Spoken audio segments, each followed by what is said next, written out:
કેન્દ્રીય ગૃહમંત્રી અમિત શાહે લોકસભામાં કહ્યું કે દેશમાંથી રાજદ્રોહ કાયદો નાબૂદ કરવામાં આવી રહ્યો છે। આ બાબતે સરકાર દ્વારા પ્રસ્તાવ રજૂ કરવામાં આવ્યો। છેલ્લા ઘણા દાયકાઓથી ચાલી રહેલા કાયદાને લઈને ઘણો વિવાદ થયો હતો। ઘણા વિરોધ પક્ષોએ તેને નાબૂદ કરવાની માંગ કરી હતી અને તેના દુરુપયોગનો આરોપ પણ લગાવ્યો। આ દરમિયાન કેન્દ્રીય ગૃહપ્રધાને કહ્યું કે હવે ભારતીય દંડ સંહિતાની જગ્યાએ ભારતીય ન્યાય સંહિતા કરવામાં આવશે, તો સીઆરપીસીની જગ્યાએ ભારતીય નાગરિક સુરક્ષા સંહિતા હશે। એ જ રીતે એવિડન્સ એક્ટનું નામ બદલીને હવે ભારતીય પુરાવા અધિનિયમ કરવામાં આવ્યું।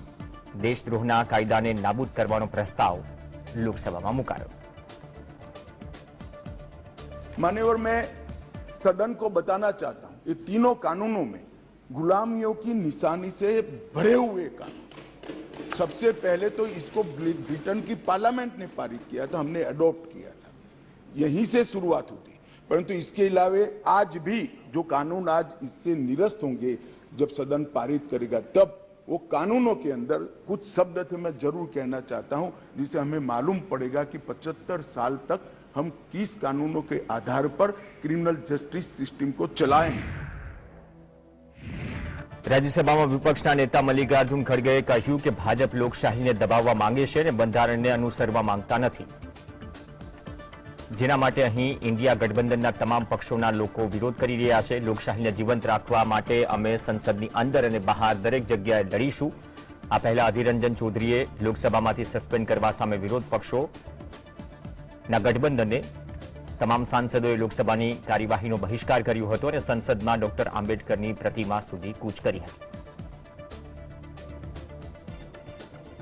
मोदी जी ये संविधान के तहत सदन चलाना नहीं चाहते और जो rules regulation business advisory committee के जितने भी रूल्स है उसको अलग रख के आज वो हर मेंबर को धमकी दे रहे हैं और हर मेंबर को सस्पेंड करके, ये पहली बार ऐसा हो रहा है कि सस्पेंड करके प्रिविलेज कमेटी को भेजा जा रहा है। पहली बार ऐसा हुआ है कि विपक्ष के, कांग्रेस के एलओपी को सस्पेंड कर दिया गया नीरव शब्द बोलने से। नीरव शब्द का जो अर्थ है बंगाल में शांति का मतलब होता है कि हमें सदन में नीरव चाहिए, हमें मणिपुर पे नीरव चाहिए। સંસદના બંને ગૃહોની કાર્યવાહી મોકૂફ કરવામાં આવી, સાથે જ ચોમાસુ સત્ર સમાપ્ત થયું। આ પછી એક પ્રેસ કોન્ફરન્સને સંબોધિત કરતી વખતે સંસદીય બાબતોના કેન્દ્રીય પ્રધાન પ્રહલાદ જોશીએ કહ્યું કે 23 દિવસ સુધી ચાલેલા સત્ર દરમિયાન કુલ 17 બેઠકો યોજાઈ। કહ્યું કે લોકસભાની ઉત્પાદકતા લગભગ 45% અને રાજ્યસભાની 63% છે। મણિપુરની સ્થિતિ પર ચર્ચા કરવા અને ગૃહમાં વડાપ્રધાન મોદીના નિવેદનની માંગણીને લઈને વિપક્ષી સભ્યોના હોબાળાના કારણે બપોરના પહેલાના સત્રમાં ઉપલા ગૃહને 2 વખત સ્થગિત કરવામાં આવ્યું।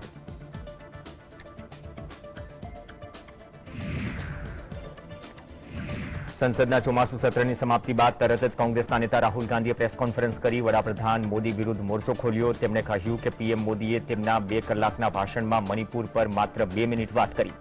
મણિપુર મહિનાઓથી સળગી રહ્યું છે, લોકોની હત્યા થઈ રહી છે, બળાત્કાર થઈ રહ્યા છે, પરંતુ વડાપ્રધાન હસતા હતા, જોક્સ કરી રહ્યા હતા, તે તેમને અનુકૂળ નથી।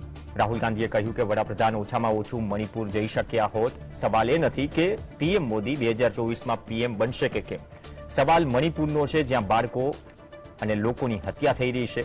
જો સેનાને આદેશ આપવામાં આવે તો સેના 2 દિવસમાં પરિસ્થિતિ પર કાબુ મેળવી શકે, પરંતુ વડાપ્રધાન મણિપુરમાં હિંસાનો અંત લાવવા માંગતા નથી। अगर इस देश में हिंसा हो रही है, दर्द हो रहा है, हिंदुस्तान के प्रधानमंत्री को 2 घंटे मजाक नहीं उड़ाना चाहिए। विषय कांग्रेस नहीं था, विषय मैं नहीं था, विषय मणिपुर है। मणिपुर में क्या हो रहा है और उसको एकदम क्यों नहीं रोका जा रहा है। શુક્રવારે સંસદના ચોમાસુ સત્રનો છેલ્લો દિવસ રાજ્યસભા લોકસભામાં ભારે હોબાળો થયો। રાજ્યસભાના અધ્યક્ષ જગદીપ ધનખડે આમ આદમી પાર્ટીના સભ્ય રાઘવ ચડ્ડાને રાજ્યસભામાંથી સસ્પેન્ડ કર્યા। રાઘવ ચડ્ડા વિશેષ અધિકાર સમિતિનો રિપોર્ટ ન આવે ત્યાં સુધી સસ્પેન્ડ રહેશે। અધીર રંજન ચૌધરીના સસ્પેન્શનનો મુદ્દો ઉઠાવતા રાજ્યસભામાં વિપક્ષના નેતા મલ્લિકાર્જુન ખડગેએ કહ્યું કે તેમને નાજુક કારણોસર સસ્પેન્ડ કરવામાં આવ્યા છે. તેને માત્ર નીરવ મોદી કહ્યું. નીરવ એટલે શાંત, મૌન. તમે એને શા માટે સસ્પેન્ડ કર્યા?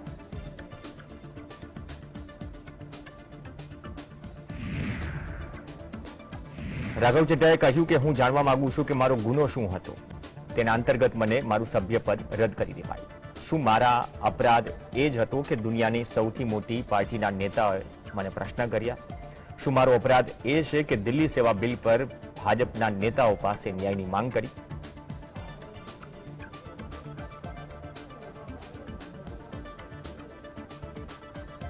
मुझे राज्यसभा से आज सस्पेंड कर दिया गया है. मुझे क्यों निलंबित किया? मुझे क्यों सस्पेंड किया गया? मेरा क्या अपराध है? क्या मेरा यह अपराध है कि मैंने पार्लियामेंट में खड़े होकर दुनिया की सबसे बड़ी पार्टी बीजेपी के सबसे बड़े नेताओं से सवाल पूछे? क्या मेरा यह अपराध है कि मैंने दिल्ली सेवा बिल पर अपनी बात रखते हुए बीजेपी के सबसे बड़े नेताओं से न्याय की मांग करी? बीजेपी के लोग जिस प्रकार से राहुल गांधी जी की सदस्यता ले सकते हैं, कल कोई आम आदमी पार्टी के किसी भी सांसद की सदस्यता भी रद्द कर सकते हैं. ये जो चाहे कर सकते हैं. मैंने कहना चाहता हूं कि मैं आपकी इन चुनौतियों से डरता नहीं हूं. अंत तक आपसे लड़ाई लड़ूंगा. सरफरोशी की तमन्ना अब हमारे दिल में है. देखना है जोर कितना बाजुए कातिल में. રાઘવ ચડ્ડાને સસ્પેન્ડ કરાતા રાહુલ ગાંધીએ પણ આ ઘટના પર પ્રતિક્રિયા આપી. રાહુલ ગાંધીએ કહ્યું કે તેમણે તેઓનું કામ ચાલુ રાખવું જોઈએ. વધુમાં તેમણે જણાવ્યું કે કેન્દ્ર સરકાર મારફતે જો સંસદ સભ્યોની સભ્યતા રદ કરવામાં આવે કે પછી પાછી આપવામાં આવે તેનાથી આપણા કામ પર કોઈ અસર ન થવી જોઈએ. આપણી પાસે હિંમત રોકવા માટે જે પણ વિકલ્પો છે તેનો ઉપયોગ કરી કામ કરતા રહેવું જોઈએ.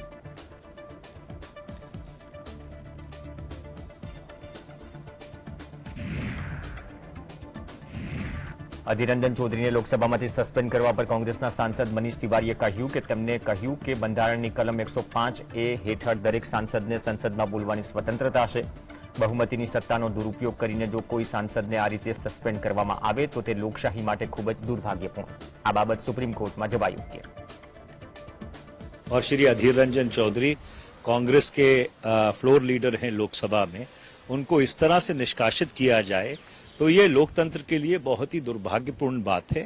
ये फिट केस है उच्चतम न्यायालय जाने के लिए और 105(1) के तहत ये निलंबन के जो अख्तियार हैं बहुमत को इस्तेमाल करते हुए इसके ऊपर अंकुश लगाना. રોહિત ખેરીવાલ નામના વકીલે સુપ્રીમ કોર્ટમાં અરજી કરી હતી. અરજીમાં કહેવાયું છે કે કોઈપણ રાજકીય પક્ષ અથવા ગઠબંધનને પોતાને ઇન્ડિયા કહેવાની મંજૂરી આપવી જોઈએ નહીં. આ મામલાની સુનાવણી કરતા જસ્ટિસ સંજય કિશન કૌલ, સુધાંશુ ધુલિયાની બેન્ચે કહ્યું કે કોઈપણ રાજકીય ગઠબંધનના નામ પરની વાંધા અરજી ચૂંટણી પંચ સામે રજૂ કરવી જોઈએ. રોહિત ખેરીવાલે પોતાની દલીલમાં કહ્યું કે રાજકીય પક્ષોમાં પોતાને વધુ રાષ્ટ્રવાદી દેખાડવાની હોડ જામી છે. આ બાબતે જસ્ટિસ કૌલે પૂછ્યું કે શું આ કોર્ટ આ હોડને નિયંત્રિત કરી શકે છે? તેના પર વકીલે રાજકીય નૈતિકતાનો સવાલ ઉઠાવતા હસ્તક્ષેપ કરવાની માંગ કરી. આ બાબતે અદાલતે કહ્યું કે અમે રાજનીતિક દળોની નૈતિકતા પર સુનાવણી ન કરી શકીએ. આ પછી અરજદારે કોર્ટને કહ્યું કે કેટલાક લોકોએ વિપક્ષી પાર્ટીઓના ગઠબંધન નામને લઈને ચૂંટણી પંચને મેમોરેન્ડમ સુપ્રત કર્યું હતું. મહારાષ્ટ્રના પૂર્વ મંત્રી નવાબ મલિકને સુપ્રીમ કોર્ટ દ્વારા રાહત મળી છે. કોર્ટે 17 મહિના પછી 2 મહિના માટે તબીબી આધાર પર વચગાળાના જામીન મંજૂર કર્યા. નવાબ મલિકની છેલ્લા 16 મહિનાથી કિડનીની બીમારીને લઈને સારવાર ચાલી રહી હોવાથી કોર્ટે જામીન મંજૂર કર્યા. નવાબ મલિકને 2022માં નાણાંની ગેરકાયદેસર રીતે હેરાફેરી કરવાના ગુનામાં ધરપકડ કરવામાં આવી હતી.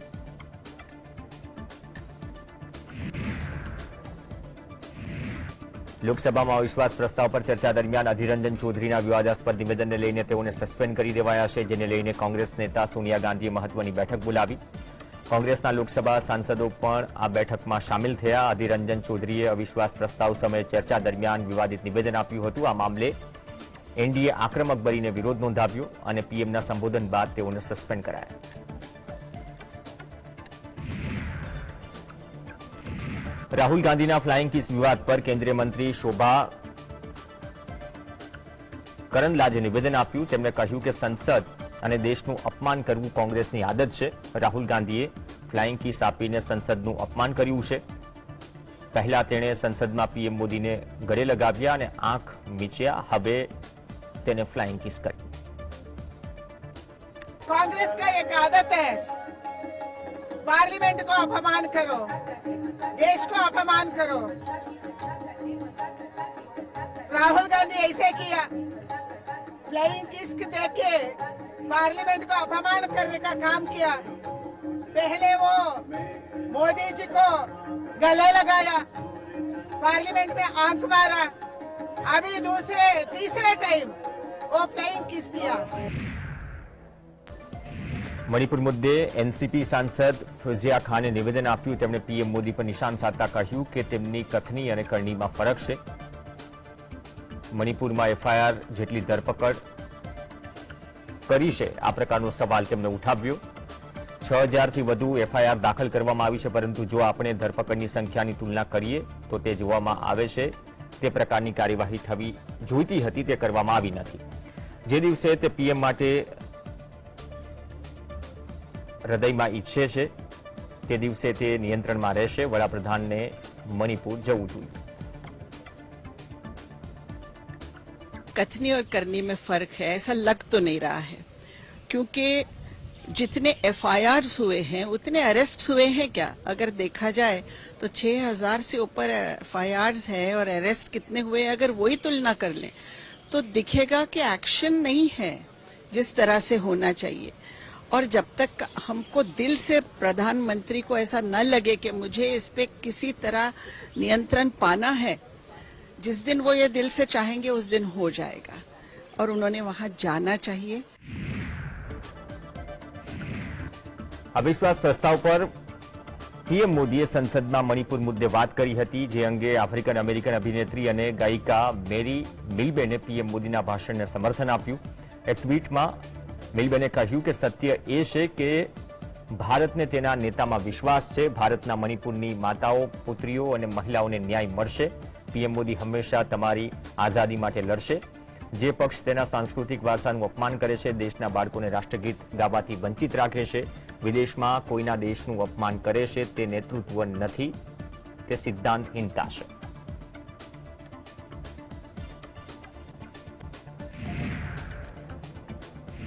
આ તરફ મણિપુરમાં વધુ એક મહિલા સાથે ગેંગરેપ થયાની ફરિયાદ દાખલ થઈ છે. મહિલાની આપવીતીમાં જણાવાયું કે ટોળાએ એનું ઘર સળગાવી નાખ્યું અને તેના બે દીકરા સાથે ભાગતી હતી. ટોળાએ તેને પકડી લીધી, તેની સાથે ગેંગરેપ થયો.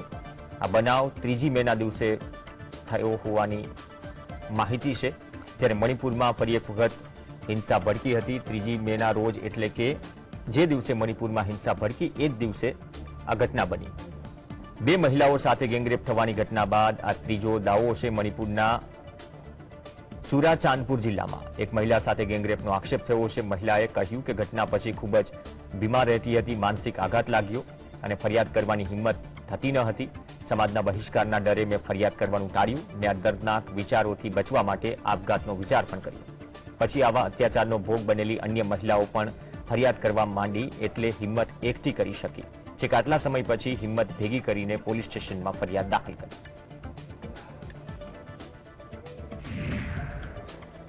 ચંદીગઢ હાઈકોર્ટે રેસલિંગ ફેડરેશન ઓફ ઇન્ડિયાના પ્રમુખ પદની ચૂંટણી પર રોક લગાવી છે.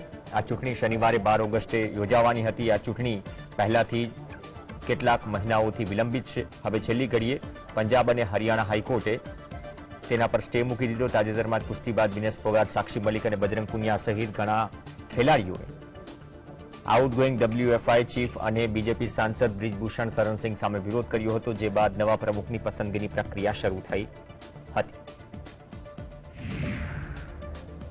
દિલ્હી વટહુકમ પછી ચૂંટણી કમિશનરોની નિમણૂક મુદ્દે સુપ્રીમ કોર્ટની બંધારણીય બેન્ચના ચુકાદાને પલટી નાખતા કેન્દ્ર સરકારે ગુરુવારે રાજ્યસભામાં મુખ્ય ચૂંટણી કમિશનર અને ચૂંટણી કમિશનરોની પસંદગી સંબંધિત એક બિલ રજૂ કર્યું. આ બિલ મુજબ વડાપ્રધાનના અધ્યક્ષસ્થાને 3 સભ્યોની સમિતિ ચૂંટણી કમિશનરોની નિમણૂકની ભલામણ કરશે. જોકે ચૂંટણી કમિશનરોની નિમણૂક પ્રક્રિયામાંથી સુપ્રીમ કોર્ટના મુખ્ય ન્યાયાધીશને બહાર કરી દેવાતા વિપક્ષે ભારે હોબાળો મચાવ્યો. બીજી તરફ આ બિલથી કેન્દ્ર સરકાર અને સુપ્રીમ કોર્ટ વચ્ચે નવેસરથી ઘર્ષણની સંભાવનાઓ વધી ગઈ છે. કેન્દ્ર સરકારે રજૂ કરેલા નવા બિલ મુજબ વડાપ્રધાનના અધ્યક્ષ પદે 3 સભ્યોની એક સમિતિ મુખ્ય ચૂંટણી કમિશનર અને અન્ય ચૂંટણી કમિશનરોની પસંદગી કરશે. આ સમિતિની ભલામણ પણ રાષ્ટ્રપતિ તેમની નિમણૂક કરશે. આ સમિતિમાં વડાપ્રધાન ઉપરાંત લોકસભામાં વિપક્ષના નેતા અને એક કેબિનેટ મંત્રીનો સમાવેશ થશે. જો કે આ બિલ કેન્દ્ર સરકાર અને સુપ્રીમ કોર્ટ વચ્ચે ઘર્ષણ ઊભું કરે તેવી વ્યાપક સંભાવનાઓ છે. યુપી વિધાનસભાનું ચોમાસું સત્ર ચાલી રહ્યું છે. શુક્રવારે ચોમાસું સત્રનો 5મો દિવસ. ત્યારે વિધાનસભામાં યુપીના મુખ્યમંત્રી યોગી આદિત્યનાથ અનોખા અંદાજમાં જોવા મળ્યા. વાસ્તવમાં પોતાના સંબોધન દરમિયાન સાંઢનો ઉલ્લેખ કરતા સીએમ યોગી ખડખડાટ હસી પડ્યા. તેમણે જણાવી દઈએ કે વિધાનસભામાં વન્યજીવોથી થતા મૃત્યુને આપદાની શ્રેણીમાં ઉલ્લેખ કરવાની વાત પર ચર્ચા ચાલી રહી હતી. और कोई भी व्यक्ति वो सर्पदंश से मरे, आपकी पसंदीदा सांड से मरे, किसी हाँ हम तो हमारे लिए तो प्रिय है ही, हम तो नंदी के रूप में पूजा करते हैं सांड की, हम तो करते ही हैं. शिवपाल जी क्या आप नहीं करते हैं क्या? करते हैं ना, तो कुछ तो समझाया करो.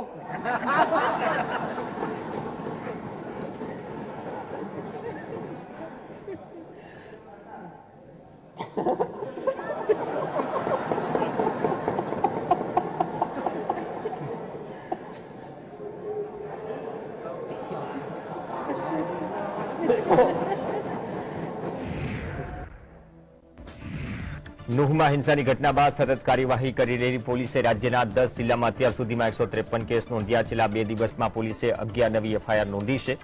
હરિયાણાના ગૃહમંત્રી અનિલ વિજે પોલીસ દ્વારા અત્યાર સુધી કરવામાં આવેલી કાર્યવાહી અંગે સ્ટેટસ રિપોર્ટ જાહેર કર્યો અને કહ્યું કે પોલીસ તપાસ દરમિયાન ઘણા નવા તથ્યો સામે આવી રહ્યા છે. અત્યાર સુધીમાં ભારતીય દંડ સંહિતાની કલમ 153A, 195A, 105(2) હેઠળ 10 જિલ્લામાં કુલ 34 કેસ નોંધાયા. અગાઉ તેમની સંખ્યા 29 હતી, જે અંતર્ગત પોલીસને 9 નવા લોકોની ધરપકડ કરી છે. આ સિવાય અન્ય કલમો હેઠળ 119 કેસ નોંધાયા છે. અગાઉ આ કેસની સંખ્યા 113 હતી. આ કેસમાં અત્યાર સુધીમાં 356 લોકોની ધરપકડ કરવામાં આવી છે.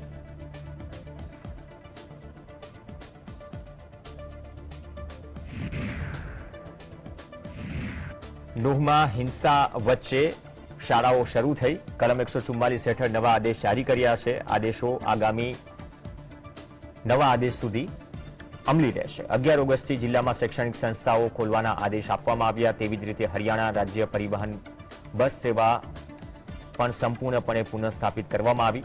એટીએમ સવારે 10 થી બપોરે 3 વાગ્યા સુધી ખુલ્લા રહેશે. નવા આદેશ મુજબ નુહ, તાવડુ, પુન્હાના, ફિરોઝપુર, ઝિરકા અને પિંગાવા અને નગીના બ્લોકના મ્યુનિસિપલ કોર્પોરેશન વિસ્તારમાં એટીએમ કર્ફ્યુમાં છૂટછાટનો સમયગાળા દરમિયાન નવા આદેશ જાહેર કર્યા. આ વિસ્તારમાં બેંકો ખોલવાનો સમય પણ સવારે 10 થી બપોરે 3 વાગ્યા સુધીનો રહેશે. જો કોઈ વ્યક્તિ આદેશનું ઉલ્લંઘન કરવા માટે દોષિત સાબિત થશે તો તેની સામે કાર્યવાહી થશે.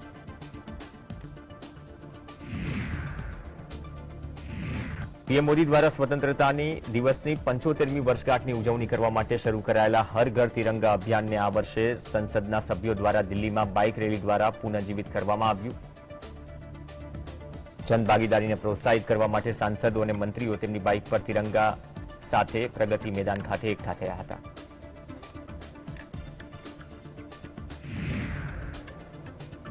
પ્રખ્યાત સર્જન કૌભાંડ કેસમાં સીબીઆઈએ 10 ઓગસ્ટે મોટી કાર્યવાહી કરી. બિહારના ભાગલપુરમાં 2017માં લગભગ 2000 કરોડના સર્જન કૌભાંડના સંબંધમાં સીબીઆઈએ માસ્ટર માઇન્ડ મનોરમા દેવીની વહુ રજની પ્રિયાની ગાઝિયાબાદના સાહિબાબાદથી ધરપકડ કરી, જે બાદ તેને સીબીઆઈ કોર્ટમાં રજૂ કરવામાં આવી.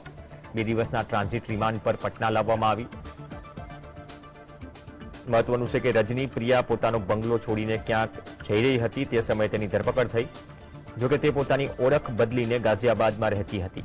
ઉલ્લેખનીય છે કે સૃજન એનજીઓના ખાતામાં ટ્રાન્સફર કરવામાં આવેલી સરકારી રકમનો રજની પ્રિયા દ્વારા ગેરઉપયોગ કરાયો હતો અને આ કૌભાંડમાં લગભગ 2000 કરોડ રૂપિયાના ગેરવહીવટનો મામલો હતો.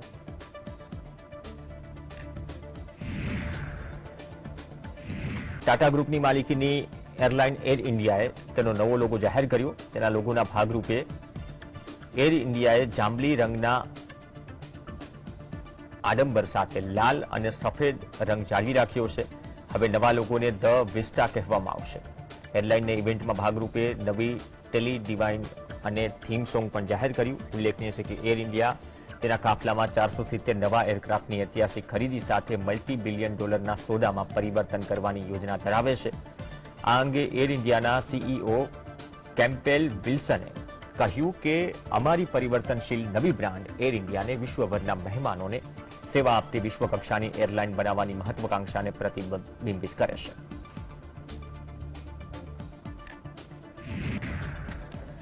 દેશના ઘણા રાજ્યોમાં ભારે વરસાદ થઈ રહ્યો છે, જેના કારણે લોકોને પારાવાર મુશ્કેલીનો સામનો કરવો પડી રહ્યો છે. હવામાન વિભાગના જણાવ્યા અનુસાર આગામી દિવસોમાં વરસાદની ગતિવિધિઓ વધવાની સંભાવના છે. દિલ્હીમાં વીજળીના ચમકારા સાથે ભારે વરસાદની સંભાવના છે. તે જ સમયે રાષ્ટ્રીય રાજધાનીમાં મહત્તમ તાપમાન 35 ડિગ્રી સેલ્સિયસ અને લઘુત્તમ તાપમાન 27 ડિગ્રી સેલ્સિયસ રહેવાની ધારણા. 12 ઓગસ્ટે હવામાન સ્વચ્છ રહેશે, ત્યારબાદ 15 ઓગસ્ટ સુધી ગાજવીજ સાથે વરસાદની આગાહી છે. યુપીમાં હળવાથી ભારે વરસાદ પડી શકે. આઈએમડી અનુસાર 11 થી 13 ઓગસ્ટ દરમિયાન હળવો વરસાદ પડશે.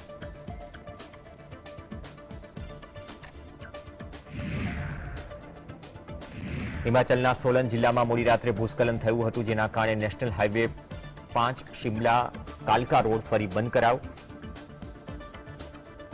ચક્કીમોર પાસે કાલકા શિમલા નેશનલ હાઈવે ભૂસ્ખલનના કારણે બંધ કરાયો. કાટમાળ દૂર કરવાની કામગીરી પણ યુદ્ધના ધોરણે શરૂ કરાઈ. કાલકા શિમલા હાઈવે બંધ થતા ટ્રાફિકનો વૈકલ્પિક માર્ગ પર ડાયવર્ટ કરવામાં આવ્યો. અગાઉ પણ ભૂસ્ખલનના કારણે હાઈવેને એક સપ્તાહ સુધી બંધ રાખવામાં આવ્યો હતો. 2 દિવસ હાઈવેને ફરીથી ખોલવામાં આવ્યો હતો. તેના પર લોડેડ ટ્રક પસાર થવાના હતા, ત્યાં જ રાત્રે ફરી ભૂસ્ખલન થયું, જેના કારણે હાઈવે બંધ કરવાની ફરજ પડી. હિમાચલમાં આ વર્ષે વરસાદે ભારે તારાજી સર્જી છે. અનેક જિલ્લાઓમાં ભારે વરસાદના કારણે ભૂસ્ખલનની ઘટનાઓ વધી છે, જેના પગલે વાહન વ્યવહારને મોટા પ્રમાણમાં અસર પહોંચી છે. અમેરિકન રાષ્ટ્રપતિ જો બાઇડન ચીનની અર્થવ્યવસ્થાને લઈને મોટી ભવિષ્યવાણી કરી છે. જો બાઇડને કહ્યું કે ચીનની અર્થવ્યવસ્થા એક ટિકિંગ બોમ્બ જેવી છે, જે ગમે ત્યારે ફાટી શકે છે. જો બાઇડને આ માટે ચીનનો ધીમો આર્થિક વિકાસ દર ગણાવ્યો. અમેરિકી રાજ્ય ઉટાહમાં એક કાર્યક્રમ દરમિયાન બાઇડને કહ્યું કે તેમને ચીન કેટલીક સમસ્યાઓ છે તે તેમના માટે સારી નથી. જ્યારે ખરાબ લોકો સાથે સમસ્યાઓ હોય છે, ત્યારે તેઓ ફક્ત ખરાબ કાર્યો કરે છે. જો બાઇડને કહ્યું કે ચીન મુશ્કેલીમાં છે અને તે ચીનને મુશ્કેલીમાં મૂકવા માંગતા નથી અને તેમની સાથે તર્કસંગત સંબંધ રાખવા માંગે છે.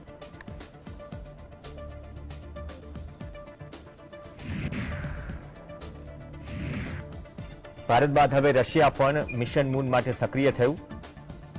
રશિયાએ લુનર મિશન લુના 25 લોન્ચ કર્યું. રશિયાએ 47 વર્ષ બાદ પોતાનું યાન આ મિશન પર મોકલ્યું છે. લુના 25ને મોસ્કોથી લગભગ 5500 કિલોમીટર પૂર્વમાં સ્થિત અમુર અલ્બાસ્ટનના વોસ્ટોની કોસ્મોડ્રોમથી લોન્ચ કરાયું. ભારતના ચંદ્રયાન 3 પહેલા રશિયાનું લુના 25 ચંદ્ર પર પગ મૂકી શકે છે. 11 ઓગસ્ટ શુક્રવારે સવારે 4:40 લુના 25 લેન્ડરને રશિયાના વોસ્ટોની કોસ્મોડ્રોમથી લોન્ચ કરવામાં આવ્યું. લુના 25ને સોયુઝ 2.1B રોકેટમાં ચંદ્ર પર મોકલવામાં આવ્યું. 5 દિવસ સુધી તે ચંદ્ર તરફ આગળ વધશે. ત્યાર પછી 313 ટન વજનનું રોકેટ 7 થી 10 દિવસ સુધી ચંદ્રની આસપાસ ફરશે. એવી અપેક્ષા છે કે તે 21 અથવા 22 ઓગસ્ટે ચંદ્રની સપાટી પર પહોંચશે.